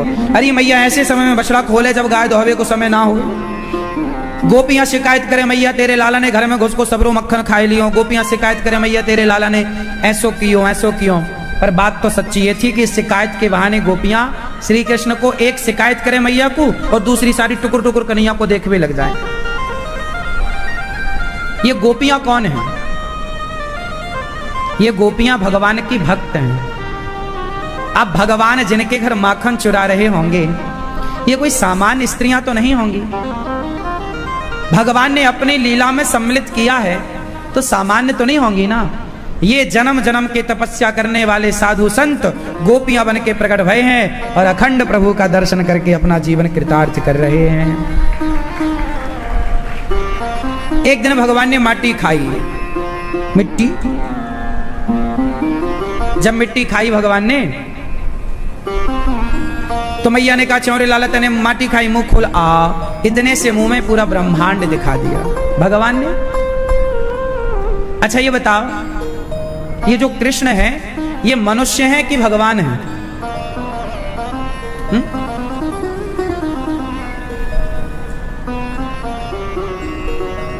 आप बताओ, कृष्ण भगवान है कि मनुष्य? क्या प्रमाण है आपके पास? 2-4 प्रमाण दीजिए। कृष्ण भगवान है, इस बात के प्रमाण कोई आपसे पूछेगा तो कैसे साबित करोगे कि कृष्ण भगवान है? कोई विधर्मी आपसे पूछ ले कि कृष्ण भगवान है तो साबित करके बताओ। कैसे साबित करेंगे आप? कैसे सिद्ध करोगे कि कृष्ण भगवान है? फटाफट सिद्ध करो। नहीं कर पाओगे तो फिर कहने का मतलब क्या हुआ? तुम कहते रहो कि कृष्ण भगवान है पर सिद्ध ना कर पाओगे तो कौन मानेगा तुम्हारी बात? ये तुम्हारा ज्ञान अधूरा है। दादाजी आप सिद्ध करो, कृष्ण भगवान है, सिद्ध करो, आप सिद्ध करो। नहीं भैया आप क्यों, आप बिल्कुल गुस्सा हैं, हमसे लगता है। नहीं कोई नाराजगी है? आप बताओ बेटा, कृष्ण भगवान है, सिद्ध करो। लाल मैया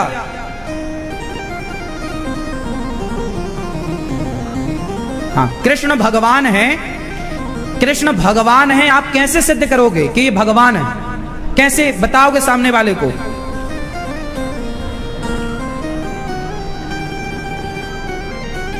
ये पीले भैया बताएंगे। आप नहीं, पहले हाथ जोड़ लिए, नहीं बताओगे? मैया बताएंगे, हमारी वो चश्मा वाली मैया पीछे। बताओ मेरी माँ। मैया, ओ मैया बता दो मेरी प्यारी माँ। बैठे बैठे बताओ, काहे कष्ट करती हो? हाँ हाँ, ये चश्मा वाली मैया बताएंगी। ओ मैया, टीवी देखने वाली मैया, यहां देखो। अब बताओ, कृष्ण भगवान सिद्ध करो। हाँ सुनो, कोई ये सवाल पूछे तो उत्तर देना, ऐसे दिया जाता है उत्तर। सुनो, कोई आपसे पूछे विधर्मी कभी कि कृष्ण भगवान है, क्या प्रमाण है तुम्हारे पास? मैं प्रमाण दे रहा हूं, याद कर लेना ये सारे प्रमाण। कृष्ण भगवान है, कैसे सिद्ध करोगे? क्योंकि कोई कृष्ण यदि मनुष्य होते तो कोई मनुष्य अपने इतने से मुख में पूरा ब्रह्मांड नहीं दिखा सकता। इतने से मुख में यशोदा मैया को पूरा ब्रह्मांड यदि दिखाया तो यह सिद्ध हो गया कि यह किसी मनुष्य की लीला नहीं, ये तो भगवान की लीला है। क्या आपके मुख से पूरा ब्रह्मांड आप दिखाओगे? नहीं। एक उंगली से पूरा पहाड़ गिरिराज जी उठा लिया, क्या ये कोई इंसान कर सकता है? इससे सिद्ध हो गया कि ये इंसानों की लीला नहीं, ये इंसान नहीं है, ये काम जो भगवान ने किया वो भगवान ही कर सकते हैं, कोई इंसान? एक उंगली से गिरिराज जी को उठा लेना ये इंसान के बस की है? उत्तर दो। नहीं, भगवान ने उठाया। ये लीला सिद्ध करती है कि ये भगवान है। जब भगवान कृष्ण का जन्म हुआ तो लिखा है तमद्भुतम बालकमम्बुजे क्षणम चतुर्भुजम शंख गदायुधायुधम। इससे सिद्ध हुआ कि जब भगवान कृष्ण का जन्म हुआ, प्रकट भये तो चतुर्भुज रूप में प्रकट भये। हाथ में शंख चक्र गदा पद्म था। अब बताओ, बच्चा पैदा होता है दो हाथ वाला, पर भगवान चतुर्भुज में बड़े प्रकट भये। और जिनके हाथ में शंख चक्र गदा था, ये शंख चक्र गदा कोई इंसान लेकर पैदा नहीं होता, ये तो भगवान ही लेकर पैदा होते हैं, जन्म लेते हैं मतलब। तो ये भगवान है, ये सामान्य इंसानों की लीला। अच्छा, जब भगवान का जन्म हुआ तो भगवान के पिता वसुदेव जेल में बंद थे, पर भगवान प्रकट भये तो जेल के ताले खुल गए, दरवाजे खुल गए, कृष्ण को लेकर गए, कन्या को लेकर आए, फिर जस की तस बेड़ियां बंध गईं। ये जो लीला हुई, ये जो चमत्कार हुआ, ये किसी इंसान के जन्म लेने पर नहीं होता, ये तो भगवान के जन्म प्रकट होने पर हुआ। भगवान ने अपनी माया से ये सब किया, किसी को पता ना लगा। तो ये सामान्य लीला नहीं है। 6 दिन की आयु में पूतना को मार देना, 10.5 वर्ष की आयु में कंस को मार देना, यह कोई इंसान के बस का नहीं था। इंसान के बस का होता तो उस समय और भी इंसान थे, वो लोगों ने कंस को क्यों नहीं मार दिया? हाँ या ना?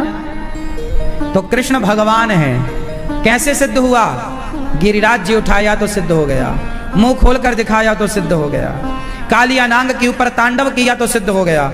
कालिया नाग जिसके 101 फण थे, बड़ा जहरीला, उसको भगवान ने सबक सिखाया। तो अब बताओ, कृष्ण भगवान है, कैसे सिद्ध करोगे? अब बताओ, बात समझ में आ गई? ऐसे ही राम जी, कोई आपसे पूछा राम भगवान है, कैसे सिद्ध करोगे? हाँ, सिद्ध हो सकता है, क्यों नहीं होगा? भाई ये बताओ, राम के बारे में लिखा है कि जब राम जी 14 साल का वनवास पूरा करके अयोध्या आए तो अयोध्यावासी सारे आए राम से मिलने। तो राम एक थे और मिलने वाले लाखों थे। तो राम ने क्या किया, जितने लोग थे उतने राम बन गए, इतने राम प्रकट हो गए और सबसे एक साथ मिले। सबको ऐसा लगा कि राम पहले हमसे मिले, पहले हमसे मिले। ये लीला कोई इंसान नहीं कर सकता था। ये कौन कर सकता था? भगवान। खरदूषण आए युद्ध करने राम से, तो खरदूषण की सेना को एक दूसरे में ही राम का दर्शन हुआ और वो आपस में लड़के मर गए। बिना एक पत्थर पर राम नाम लिखकर डाला गया, वो पत्थर पानी में तैर गया। कोई इंसान के नाम का पत्थर तो आज तक ना तैरा, जब तैरा है तो राम नाम का ही पत्थर तैरा है। तो इससे सिद्ध हो गया कि ये राम कोई इंसान नहीं, ये इंसान के रूप में भगवान है। राम कितनी बार ऐसी लीलाएं हुई हैं जो इंसानों से अलग थी। राम जी ने अपनी भगवत्ता छिपाई। चलो आपको एक वाक्य सुना दूं। जब राम जी सीता मां पंचवटी में विराजे तो क्या हुआ, सीता मां के चरणों में ना चोंच मार दिया कौए ने। कौआ कौन था? इंद्र का बेटा जयंत, हाँ या ना। जब जयंत ने चोंच मारी तो राम जी ने एक तिनके का धनुष बनाया, तिनके का बाण बनाया और जयंत के ऊपर छोड़ा। जयंत को बचाने वाला कोई नहीं मिला। अब आप मुझे बताइए, क्या इंसान इतना शक्तिशाली हो सकता था या हो सकता है कि इंद्र के बेटे को धनुष बाण से, तिनके का धनुष बाण बना के मार दे और उसे ब्रह्मा ना बचाए, उसे शिव ना बचाए? अब बताओ, इंसान मारे किसी को और उसे शिव ना बचा पाए, क्या ऐसा हो सकता है? ऐसा तो तभी हो सकता है कि जब भगवान मारे तो शिव भी नहीं बचा सकते, ब्रह्मा भी नहीं बचा सकते। ऐसा तभी होगा, वरना इंसान मारे और शिव क्या नहीं कर सकते, हाँ या ना। तो ये सिद्ध हो गया कि राम मनुष्य नहीं, राम कौन है? अच्छा, कुछ लोग कहते हैं कि वेदों में तो लिखा नहीं है कि भगवान मनुष्य बन के आएंगे। अरे भाई, वेदों में सब चीजें नहीं लिखी। भगवान के बारे में बहुत कुछ लिखा है, वेदों को समझने की जरूरत है। भगवान वेदों का ही एक हिस्सा गीता है, सबका सार गीता है कि नहीं, हाँ या ना? उत्तर दो। अब गीता में क्या लिखा है? परित्राणाय साधूनां विनाशाय च दुष्कृतां धर्म संस्थापनार्थाय संभवामि युगे युगे। जब जब धर्म की हानि होती है तब तब भगवान ही धर्म को स्थापित करने कभी राम कभी कृष्ण बन करके प्रकट होते हैं। तो भगवान मिट्टी खाए, मैया यशोदा ने मुंह देखा, सब भूल गई। बाद में यशोदा माँ एक दिन कन्हैया को उखल से मैया दूध पिलाए दे। कन्हैया ने साड़ी पकड़ी, मैया एकदा गृहदासी सु यशोदानंद गेहिनी कर्मांतर नियुक्तासु निर्ममंथ स्वयं दधी। एक दिन भगवान कृष्ण ना मैया की साड़ी पकड़ ली है, मैया दूध पीना है। मैया बोली, लाला तेरे लिए मक्खन निकाल रही हूँ, मक्खन खाना ना, मुक्कू तो तेरे दूध पीना है। मैया दूध पिलाए भी लग गई, तब तक चूल्हे पे चढ़ा हुआ दूध उफनने लग गया। और भगवान ने देखा कि मैया मुझे छोड़कर चूल्हे का दूध उतारने गई है। सारी मटकियों को तोड़कर भगवान ने एक कर दिया। अब भैया मैया यशोदा छड़ी लेकर दौड़ी। अब जरा आप बताओ कि जो भगवान 2 पग में दुनिया नाप लेते हो, भैया कौन से भगवान ने 2 पग में दुनिया नापी थी? आप बताओ। 3 पग में, ये भैया बताएंगे हमारे। नरसिंह भगवान ने 2 पग में नापी। ब्राह्मण भगवान ने, कौन भगवान? वामन। कौन से भगवान थे? कितने बड़े थे वामन भगवान? छोटे से। किसके दरबार पे गए? कौन सा राजा था? ये भैया को बताने दो, अभी अभी विद्यालय आए हैं।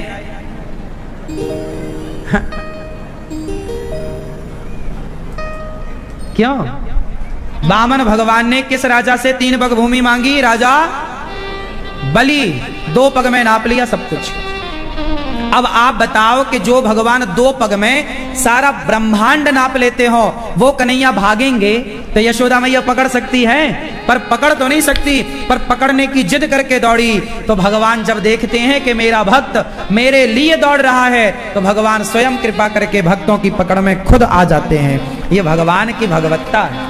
और मैया की पकड़ में आए, और जब मैया बांधने लग गई ना, काय से बांधा मैया ने? ऊखल से। ऊखल पर रस्सी से बांधा, और जब बांधा तो 2 अंगुल रस्सी कम पड़ गई। अब बताओ 2 अंगुल रस्सी कम क्यों पड़ी? ये भैया बताएंगे क्यों? जब मैया यशोदा लाला कन्हैया को बांधवे लग गई तो 2 अंगुल ही कम काहे पड़ी? 4 अंगुल कम क्यों नहीं? 2 अंगुल कम, 1 अंगुल कम क्यों नहीं? 2 अंगुल क्यों? 3 अंगुल कम क्यों नहीं? 2 अंगुल क्यों? क्यों क्यों? भगवान को आप में से कितने लोग बांधना चाहते हैं प्रेम की डोरी में, प्रेम के बंधन में? कौन बांधना चाहेगा? क्यों भैया? ओ भैया, ठीक हो? सुन रहे हो? कितने अंगुल रस्सी कम पड़ गई? क्यों नहीं? 2 अंगुल रस्सी कम इसलिए पड़ी क्योंकि भगवान उसके बंधन में कभी नहीं बंधते जिसके अंदर अहमता और ममता हो, अहंकार और मोह, ये 2 चीजें हैं। जब तक आपके भीतर एटीट्यूड होगा और संसार के प्रति मोह होगा तब तक भगवान आपके बंधन में नहीं बंधेंगे। और जैसे ही आपके अंदर का अभिमान और मोह समाप्त हुआ वैसे ही भगवान आपके हृदय में, मन मंदिर में आके बंधन में बंध जाएंगे, आपके मन में आ जाएंगे, आपके भीतर प्रवेश कर जाएंगे, आपके प्रेम में बंध जाएंगे। क्या छोड़ देने से? 2 चीजें क्या बताई हमने? अभिमान, अहंकार, घमंड, दर्प, एटीट्यूड, ईगो। ये जो अभिमान है ये अच्छा है या बुरा है? क्यों भैया? अभिमान अच्छा है कि बुरा है? आजकल लोग ना जरा जरा चीजों का अभिमान करते हैं। भगवान किसी को जरा गाड़ी बंगला दे दे, जरा धन धान्य से संपन्न कर दे तो आदमी ना चलता नहीं, ऐसे अकड़ के चलने लग जाता। जानते नहीं हम? आज किसी को 2 पैसे आ जाए ना तो अकड़ के चलता है। क्यों? बात सही है? अकड़ के ना चलो साहब। रावण की अकड़ ना चली, तुम्हारी हमारी क्या चलेगी? जिसकी लंका सोने की थी उछली तो तुम्हारी हमारी चलेगी? मैया कर लो पंचायत। अकड़, अभिमान कभी ना करना। भगवान को अभिमान बिल्कुल पसंद नहीं है। अच्छा, आपको अभिमान है? सही बताओ, क्यों? आपको अभिमान है? भैया आपको अभिमान है किसी चीज का? गाड़ी का, बंगला का, पैसे का, काम धाम, बिजनेस, व्यापार का है? सही बताओ। आपको अभिमान है? नहीं? देखो, अभिमान कभी आए तो मैं आपको एक उसका उपाय बता सकता हूं। किस किस को अभिमान, आपको जो मैं उपाय बताऊंगा उसके बाद कभी अभिमान नहीं आएगा। कौन कौन चाहता है कि हमें कभी अभिमान आए ही ना? कौन कौन? मैं इलाज ऐसा बताऊंगा कभी नहीं आएगा। कौन कौन चाहता है नहीं आए? आप चाहते हैं कि अभिमान ना आए? अच्छा, कभी कभी आ जाता है ना अभिमान? क्यों भैया आ जाता है? हाँ सुनो, सदा अभिमान आता है। सदा आप लगभग अभिमान में ही रहते हैं। आप भले सिर ऐसे हिलाओ, नहीं हमें नहीं आता। ऐसा कैसे हो सकता है कि संसार में हम और आप आए और हमें अभिमान ना सताए? ऐसा कैसे हो सकता है कि संसार में हम आए और हमें लोभ ना सताए? ऐसे कैसे हो सकता है कि संसार में आए और हमें काम वासना ना सताए? काम, क्रोध, लोभ, मोह। आप बद्रीनाथ जाएं, केदारनाथ जाएं और आपको सर्दी ना लगे, कैसे हो सकता है? आप दक्षिण भारत जाएं और आपको गर्मी ना लगे, कैसे हो सकता है? भाई मौसम तो अपना प्रभाव दिखाएगा। जनवरी है और आप कहो जी गर्मी, हमें तो सर्दी नहीं लग रही है। ऐसा नहीं हो सकता कि जनवरी में आपको सर्दी ना लगे। मई है और आप कहो नहीं हमें तो गर्मी नहीं लग रही। ऐसा हो ही नहीं सकता कि मई के महीने में आपको गर्मी ना लगे। क्यों जी? बात सही है या गलत है? गर्मी नहीं लगती तो एसी काहे चलाते हो? सर्दी नहीं लगती तो स्वेटर काहे पहनते हो? हाँ या ना?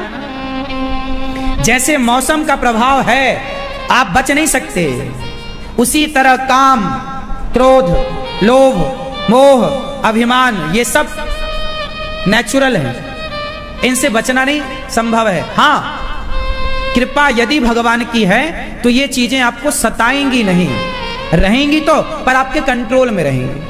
और कृपा नहीं है ईश्वर की तो ये आपके कंट्रोल के बाहर चली जाएंगी। जिसके अंदर से कंट्रोलिंग से बाहर चीजें चली जाती हैं वो आदमी रास्ता भटक जाता है।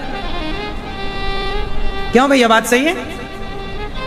ऐसा कोई नहीं होगा जिसके अंदर काम ना हो, काम वासना ना हो। है पर किसी का काम अंदर कंट्रोल में रहता है। क्रोध ऐसा कोई नहीं है धरती में कि क्रोध ना आए, ऐसा हो ही नहीं सकता, क्रोध रहेगा। पर किसी का क्रोध इतना बुरा होता है कि वो क्षति पहुंचा लेता है अपने को या दूसरों को। वो कुछ लोग अपने क्रोध को कंट्रोल कर लेते हैं। है सबके अंदर बुराइयां, पर कोई कंट्रोल कर लेता है, कोई कंट्रोल। तो कंट्रोल कर लेना ही आपकी समझदारी है। ऐसा आप मत कहो कि हमारे अंदर तो है ही नहीं, काम नहीं है, क्रोध नहीं है, अभिमान, ऐसा कैसे हो सकता है? आप ये कह रहे हैं कि नहीं है तो आप झूठ बोल रहे हैं। इससे ये भी कपट है। जैसे आपने बोला ना हमारे अंदर अभिमान नहीं है महाराज जी, हो ही नहीं सकता ऐसा कि ना हो। ज्यादा हो ना, भले जरा सा हो, होता है। और भगवान को यही चीजें अच्छी नहीं लगती। तुम हो एक नंबर के अभिमानी,